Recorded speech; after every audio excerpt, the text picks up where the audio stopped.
some machine learning algorithms to existing quantum systems and experiments and actually get some really surprising results and have it actually be more useful rather than just a tool. So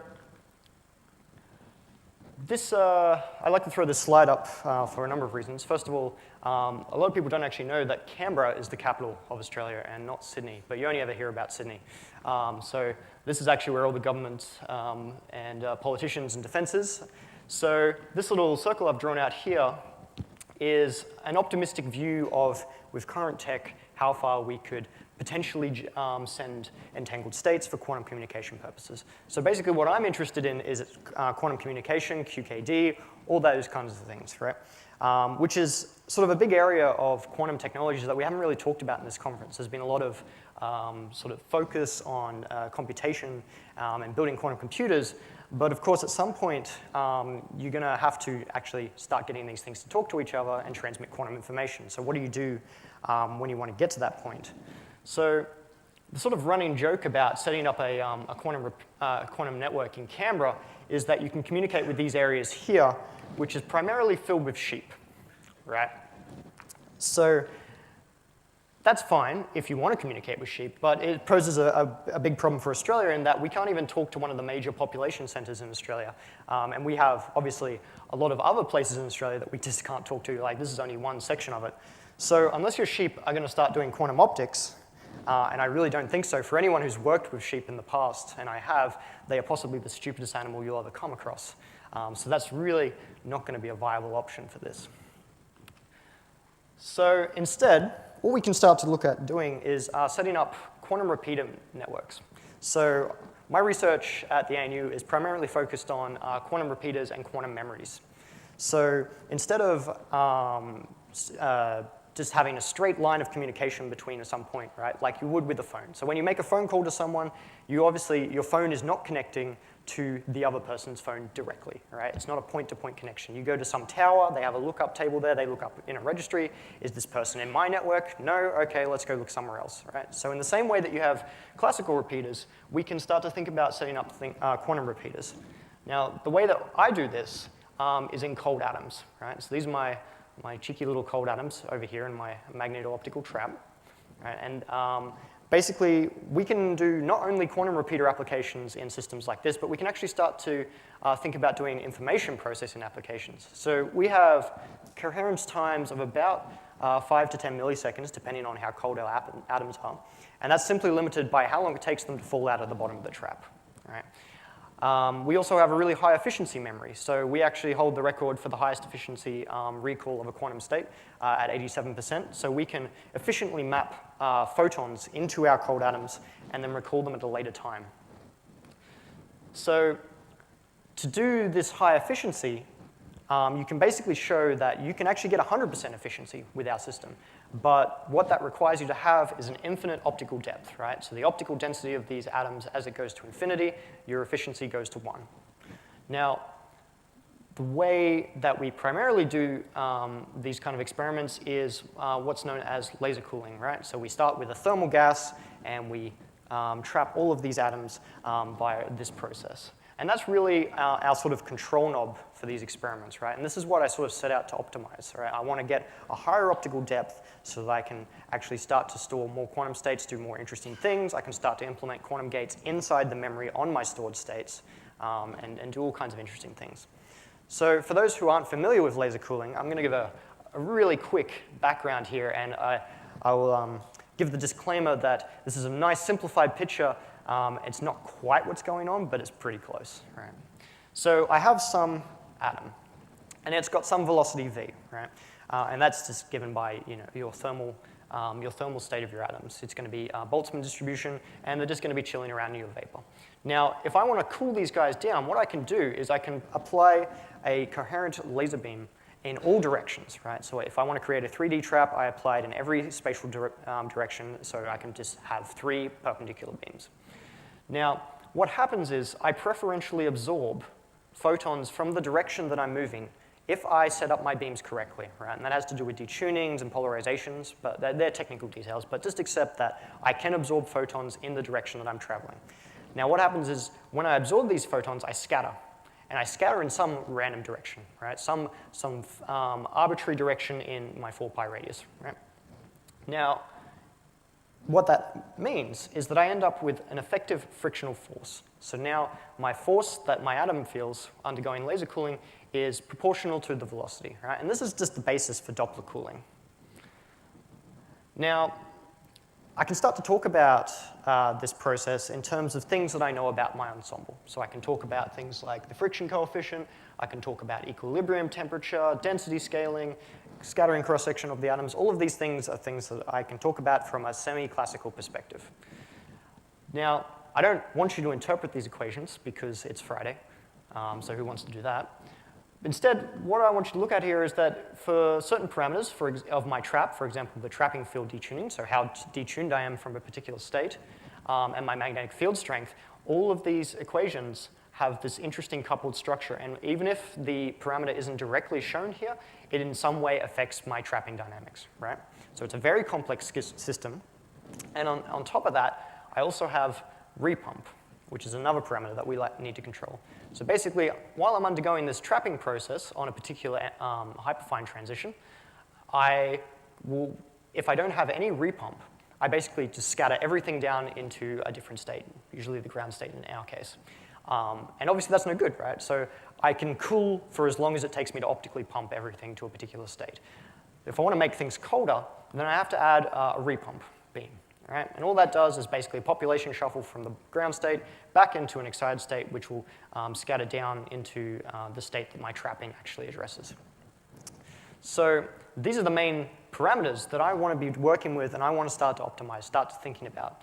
Now, it's nice that we have some beautiful looking equations here, and some physicists a long time ago did some very hard work to figure all these out, and that's great and all. However, for me, none of them apply, which is really quite a pain experimentally. If I want to know something about my system and I look at these equations, I don't operate anywhere near the low intensity regime. I certainly am not steady state. And things like this are very geometry dependent. And if I've got experimental imperfections, which I do, something like this is not going to apply at all. So why these are important to me is I want to undergo what's called a transient compression scheme. Now, what this compression scheme does is after I've loaded my atoms into that nice little mott that you saw before, I then want to compress them, right? I want to compress them right down. And that increases my atomic density and gives me a much higher optical depth, right? And this is the difference between having an optical depth of, say, 100 or, say, 500, right? So how we used to do it, and this is sort of wrapped in human intuition regarding adiabatic approximations and all the rest of it, is we do this nice, smooth adiabatic ramp, right? So in the repump detuning, what this means is I'm creating a dark spot in the middle of my atomic ensemble, which means that I'm not scattering the trapping light as effectively, so I limit this radiation pressure force, which limits my density. The magnetic fields, that's pretty straightforward. Obviously, if I increase my magnetic fields, then I'm going to change the confinement volume, and I'm just pushing more atoms into a smaller part of my my volume. And I also have control over the polarization gradient cooling by setting this detuning value right at the end here. So this is how we did it for a long time. And the question obviously becomes, after you try optimizing these for a long time, is there actually a better way to do this? So we set out to look at a new scheme. So basically what we do, we have this 20 milliseconds worth of compression, and we parameterize this into 21 time value pairs per channel. So effectively, we're doing an optimization over 63 different parameters. And that's basically what I'm about to tell you about. So this is our entire experimental setup. I'm going to go through and explain each of these in detail. But suffice to say now that we have this nice feedback loop where we start with an experiment, we learn about that experiment, we get parameters, we implement them, we feed them back into the experiment, and we continue doing this until we've done something useful. Right? And that's just all machine learning processes. So let's look at the first one. So my experimental setup, it's actually really simple. I start off with some trapping and repump beams to cool my atomic ensemble. So this chamber here will be filled with some atomic vapor, and I want to cool the atoms down and coalesce them. So once I've cooled them, I now have this nice atomic ensemble sitting in the middle. Now, in terms of state preparation, I've got some other stuff to do. I've got to start with an optical pumping sequence. And that's really just because when we operate the quantum memory, we want to work out of a particular MF state. All right? So if we don't actually pump into the right MF state, then you just are basically addressing only a certain amount of the atoms in your ensemble, because they're obviously going to be distributed across these MF states by some sort of Boltzmann-like distribution. So after I've done the optical pumping stage, I want to actually see how many atoms I've got in there. Now, optical depth measurements are kind of fraught with danger, right? There's a lot of things that can go wrong. You can lens light away from your detectors. So one of the easiest things you can do is actually just send a probe beam straight through your atoms. And that's a really simple metric, right, for whether I'm doing well or not. If I get all of my probe light back out, then obviously I have no atoms. If I get less probe light than I got out, I've got some atoms there, and that's really nice. So that's a really easy thing to measure that we can use as a feedback. So once we've got that, we then want to feed that into our learner, right? So in terms of our cost function, it's really straightforward. We just integrate over our photodetector signal for some time, which is just our pulse that we're sending through. We have a scaling factor here, which just incorporates laser fluctuations and any other fluctuation that we might have in terms of laser power, polarization drift, all the rest of it. And that just means that if I go back to the same point in my experiment, my cost function should be about the same. So from this, I first want to generate a set of training data. Okay? As we all know and love, artificial neural networks love to have training data. Otherwise, they don't know anything. Right? And that's really straightforward. So we actually do something a little bit different here. Now, one of the big things in control theory, as some of you may be aware, is if I want to optimize something, how do I weigh up how much time I'm going to spend exploring this landscape versus how much time am I going to spend exploiting this landscape? Right? And this is known as the exploitation versus exploration trade-off. So we get around this by using an ensemble of neural networks. And what this allows us to do is generate stochastic-like predictions, and indeed we call this our stochastic artificial neural network, about different parts of the landscape. So because we initialize all of our networks randomly, for different points where they have no information, and we have quite a large parameter space, so this is going to be a lot of points where they don't have any information, we will get the different nets predicting different things. So one will say over here is the nice place you want to go, one will say over here, and one will say over here. So this actually is a nice little trick to get around this exploration problem, because the neural nets think they're exploiting something, but in actual fact, you're walking around the landscape and getting more information about areas you don't necessarily have access to. So once we've basically trained our ANNs, then we perform a minimization on this higher dimensional space, and we get out some set of parameters. So for us, that parameter set is just a 63-dimensional vector that I then take. And we can actually see that over the course of running the experiment, the learner walks all around the parameter space. So if I look at the scale here, yellow basically corresponds to having no atoms, right? So I've definitely hit some stuff, and you can see here, where my learner just hasn't done anything interesting. It's just absolutely destroyed my ensemble. And that's fine, because I need to know where those regions are. Now, the dark areas correspond to the most atoms. And this is sort of an interesting picture, because what it shows is not only that we explore the parameter space, but that actually there's certain points that don't matter a lot, and there's certain points that do matter. And that's sort of an interesting question as to why those points matter and why other points don't. So we walk around our landscape, generating these sets of parameters, and then the next part's it's really simple in a diagram, but it's actually one of the harder things to do, is take that parameter set and implement it experimentally. Right? So we feed it straight back into our experimental control. We've got voltage-controlled oscillators for AOMs that drive our various laser beams for repump and cooling. And then we also have some lock monitors here, which is an experimental detail which basically says, hey, if something in my experiment goes wrong, don't put that in your training set, because now you're going to be learning something that doesn't make any sense. All right? So what does our optimization actually look like? Well, it's actually quite efficient. So we start with the training stage, which basically we use to generate 2 times the number of parameters worth of data points. Okay? So we train for 126 time steps here, and then after that, we allow the neural nets to start making their predictions. So the sequence of predictions basically goes the first neural net, second neural net, third neural net, and then the last one is a differential evolution algorithm, which is just geared towards exploration. So we're not trying to really minimize anything there. We're just sort of walking around the landscape, getting different points all the time. So that way we're always getting a nice chunk of unbiased data, and perhaps maybe one of these differential points actually lands on something that's much better than what the neural nets knew, and then the neural nets might walk over there and have a look. So that's all well and good. Now, if you remember back to my nice smooth adiabatic ramps before, what my machine learner actually comes up with is something that looks like this. Now, the first time I saw this figure, or saw these parameters, I thought that I'd broken something. I thought there was no way this makes any kind of sense. I mean, as an experimentalist, it looks completely random, right? And if I indeed compare it to my original scheme, it's completely unintuitive, right? There's no way that this should work, but it does, and it works so much better. So if we look at what's actually going on with our atomic ensemble, we can actually image on the side. And the way we do this is we take a non-resonant beam or with some detuning, we blow it up really big, and we image the side of the atomic cloud. And then we can basically look at it through absorption imaging. So if you look at what the humans decided we should do, we start with this nice big fat ensemble, and we slowly compress it down, and then we end up with a nice thin atomic ensemble, right? Very straightforward. Now, if we look at what the machine decides we should do, what actually happens is we start with our nice big fat atomic ensemble, and we start compressing, but then we get this sort of double compression going on, where it sort of compresses it down, sits there for a while, gathers some more atoms around the outside, and then right before we actually want to use it, puts them all in there, right?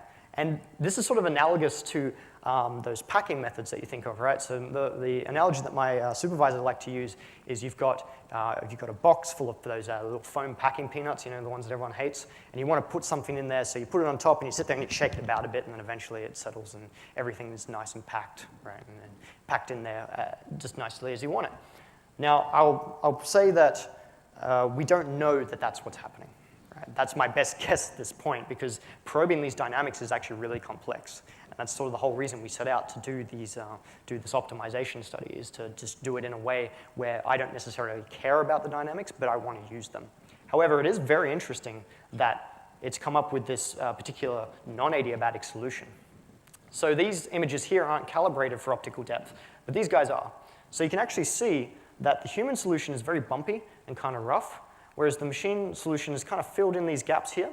And I also have this nice little halo of atoms that sort of chills around the top of my atomic ensemble, which is something that only the machine-learned solution does. And you can see that here as well. So if we look at the log plot of the transmission of our beam, then we actually see here's our nice little halo, and here's our much denser atomic ensemble. All right? So that's great. What happens when we actually characterize the optical depth? So our humans, best we can do is 530. We let the machine do it. It gets us up to 970. Now, for anyone who doesn't know about optical depth, this is actually massive, right? So optical depth is a logarithmic scale, so it's a Beer-Lambert law type thing. So to go from this to this, that's a huge efficiency jump in terms of stuff we want to do. There's a lot more atoms in there, right? And they're not hotter by any stretch either. We've measured the temperature. So somehow, through this very strange process, the machine has decided that that's the most efficient way to get atoms into my trap.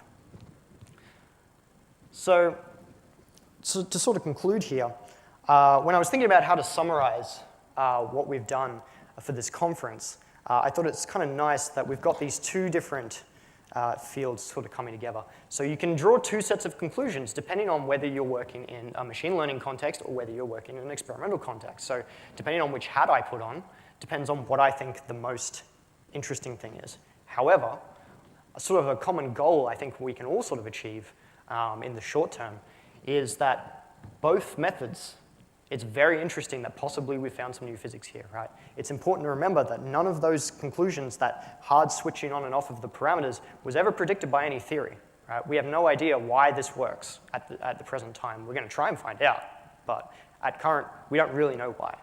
So it's sort of interesting that you start off with an optimization problem, and then we end up at a point where actually we've made our system better, yes, but we've also maybe found something new to look at. And I think that's sort of an interesting way to look at machine learning problems as they stand. We talk a lot about optimization, experimentation, and getting things with an exponential speed up, but sometimes you just find really weird stuff. And I think that's cool as well. So with that, I'll conclude. Thank you very much for your time. Thanks to the organizers. And any questions, I suppose?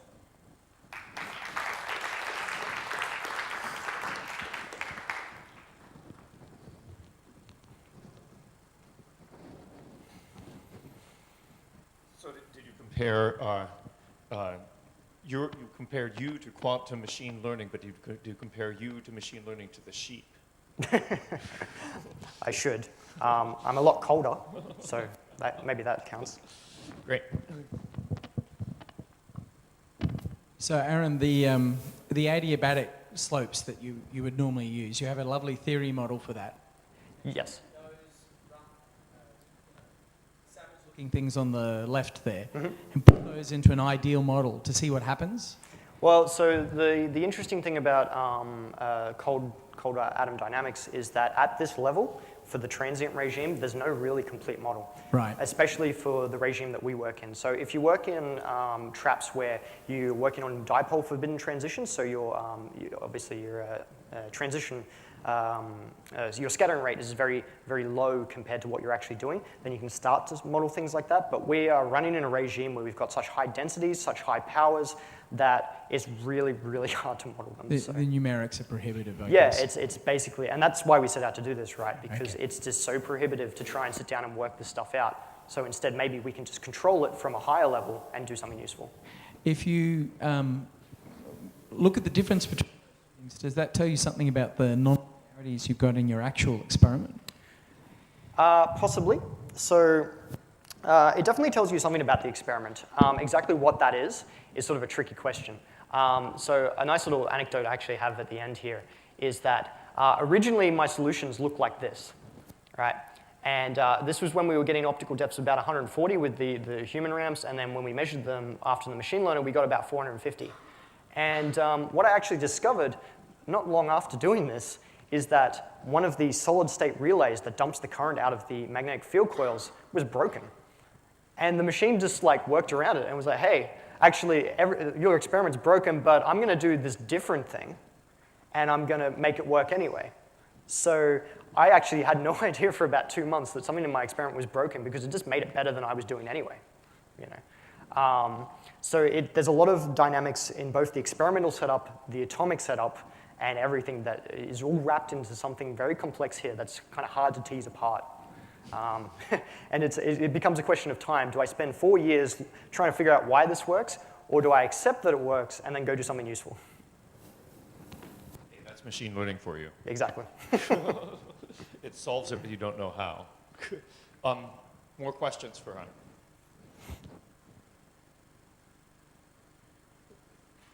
Did you compare? Did you fix the machine and then try it again? Yep, and that's after I fixed this, that's how I got the other solution.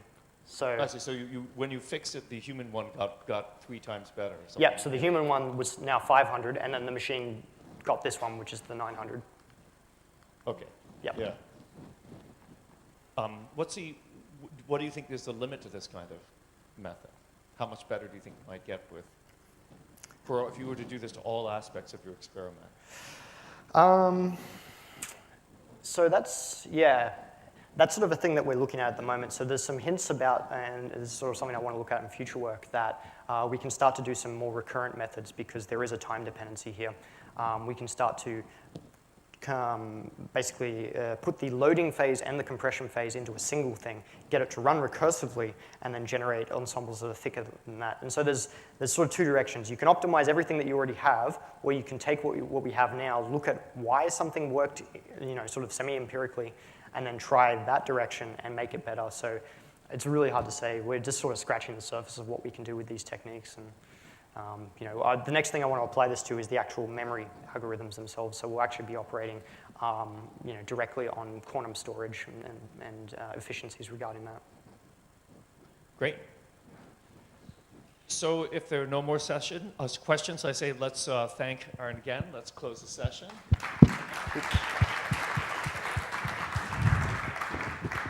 That's actually it. So let's thank all the speakers and people.